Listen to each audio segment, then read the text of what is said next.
The story starts with two women, Celine and Alice, who live next to each other and are very close friends, almost like sisters. Both women have young sons. Celine's son is named Max, and Alice's son is named Theo. The two boys go to the same school. One afternoon, when Celine was picking up the kids from school, Alice quietly entered Celine's house. At first, it seemed suspicious, but she was actually preparing a surprise birthday party for Celine. When Celine returned home, she was completely surprised to find everyone there for the party. Alice gave her a beautiful pearl necklace, which showed just how strong their friendship was. There was a small gap in the hedge that separated their houses, and Max and Theo crawled through it and went to the other side. Alice got worried because she couldn't find them.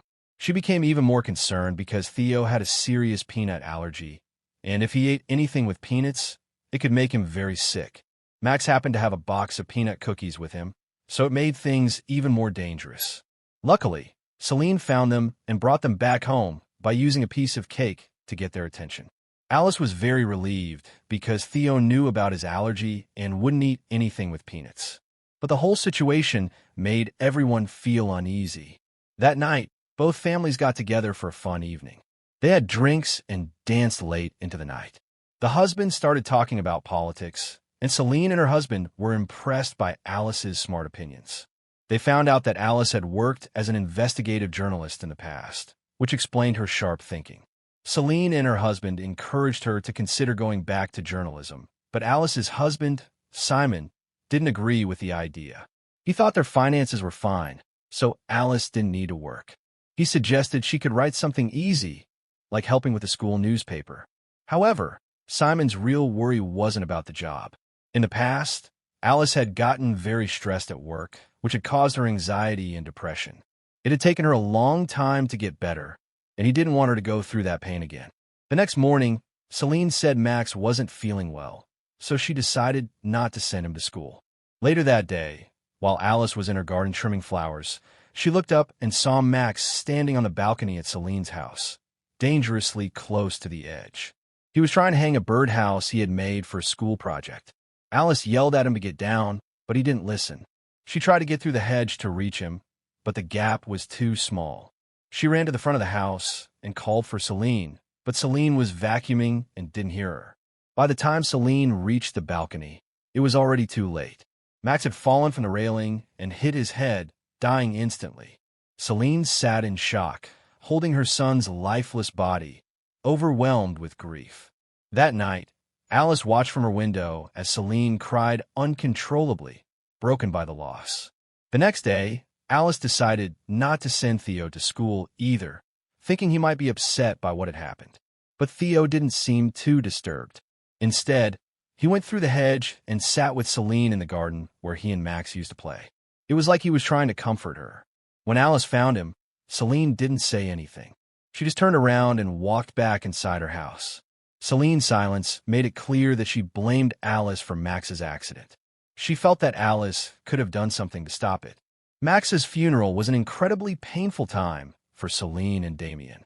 Their grief was even heavier because Celine had gone through complications during childbirth and could no longer have children.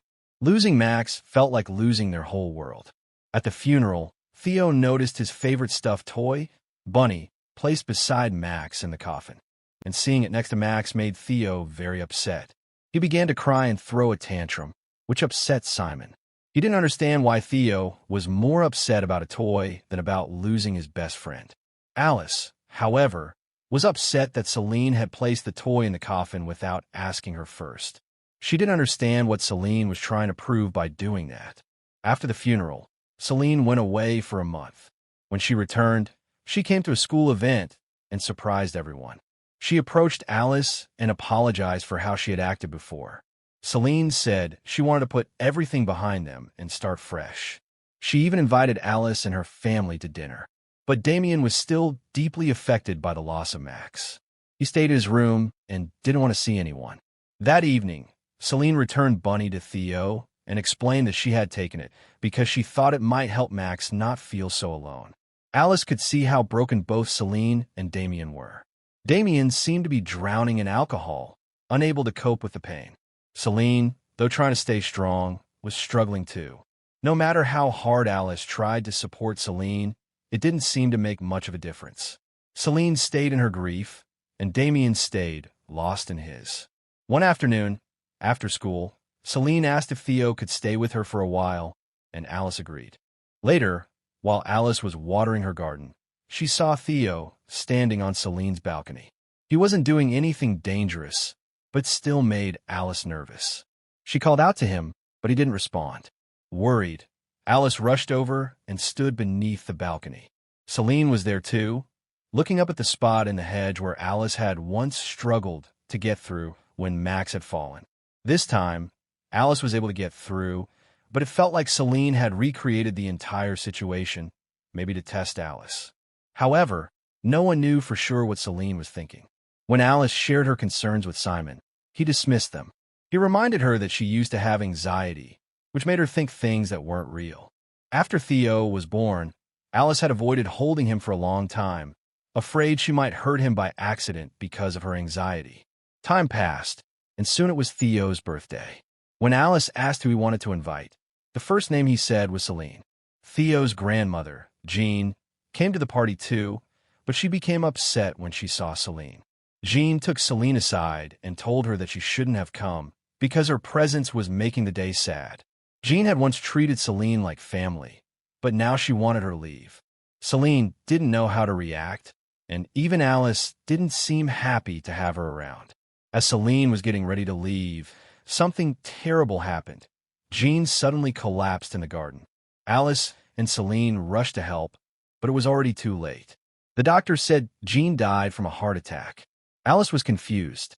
Jean had been taking her medicine regularly, so how could this happen? The doctor tried to comfort her, saying that sometimes old age can cause things like this. But Alice wanted to be sure and asked for an autopsy. The next day, while working in the garden, Alice found a bottle of Jean's pills. She hid it away to get it checked later. That night, she heard strange noises downstairs. She ran to Theo's room, but found he wasn't there. Her heart raced until she remembered that he was sleeping in her room that night. He was safe. Was she imagining things? A few days later, the autopsy results shocked Alice. Jean's medicine wasn't in her system. If Jean had been taking the pills, they would have shown up. Something was wrong. Alice went to the drawer to grab the pills she found, but the bottle was gone. Now, Alice was sure that someone had switched Jean's real pills with fake ones to make her death seem natural. That evening, Alice and Simon went to Celine's house. Celine offered cookies, but Alice wouldn't let Theo eat them until she checked. Celine mentioned the cookies had peanuts and told Theo to find something else. But Theo ate a piece and had a bad allergic reaction. They rushed him to the hospital. When Celine and Damien arrived later, Alice couldn't control herself. She accused Celine of trying to kill Theo. Simon tried to calm her down, but Alice kept blaming Celine for Jean's death, saying she had stolen the pill bottle to destroy the evidence and planned everything. Simon was shocked. He didn't know Alice had secretly ordered the autopsy. He reminded her how her fears had caused problems before. But then something strange happened. As Simon went outside, he saw the same pill bottle lying in the garden. It was exactly where Alice had first found it. Alice fainted. She thought she had moved it to the drawer. Was she losing her mind again, or were her fears just her old anxiety coming back? One day, when Celine wasn't home, Alice went into her house without permission. They had shared keys before, but now Alice was snooping for answers.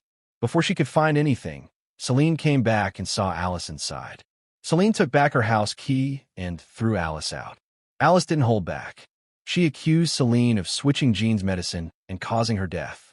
The next day, Celine gave Theo a gift, but Alice threw it in the trash. Theo, confused and sad, climbed onto the same balcony where Max had once been. He said he wanted to be with Max and his grandma. Celine calmly spoke to him and brought him down safely.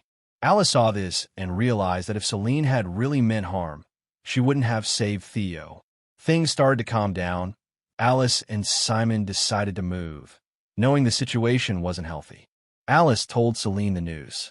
Celine was sad, but understood it might be for the best. When she told Damien, he wasn't surprised. But seeing Celine so emotional made him angry. He shouted at her, asking why she cared so much about Theo and accusing her of letting go of Max's memory too easily. Celine had trouble having more children after complications during childbirth, and Theo helped fill the empty space Max had left behind. Being around Theo was her only comfort. That night, Celine quietly gave Damien chloroform while he was asleep, then cut his wrist and made it look like a suicide. The next morning, Alice and Simon saw an ambulance at Celine's house and heard that something had happened to Damien. Celine seemed shocked. Everyone thought his death was because of his long struggle with grief. No one suspected Celine. Celine locked herself in a room and didn't come out for a long time. Alice and Simon thought she was just grieving. But Celine wasn't sad. She had brought chloroform with her and had more plans. Feeling uneasy, Alice snuck into Celine's house to look for answers. In the basement, she found medical supplies, pill bottles, and chloroform. It looked more like a lab than a home. Scared, she rushed back home, but it was too late.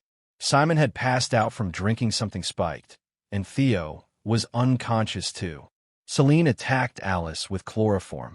Alice tried to save Theo, but it was no use. Celine opened the gas valves, cleaned up everything, and set the house on fire.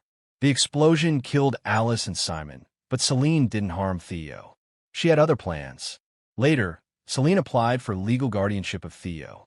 The court, not knowing the truth, saw her as a grieving woman who had lost her son and was now caring for the child of her late friend. They granted her custody of Theo. In the end, Celine told Theo that they had both been through a lot of pain, but they would heal together. Theo smiled, not knowing what Celine had done to make him hers. Don't forget to like this video and subscribe to our channel. Thanks for watching.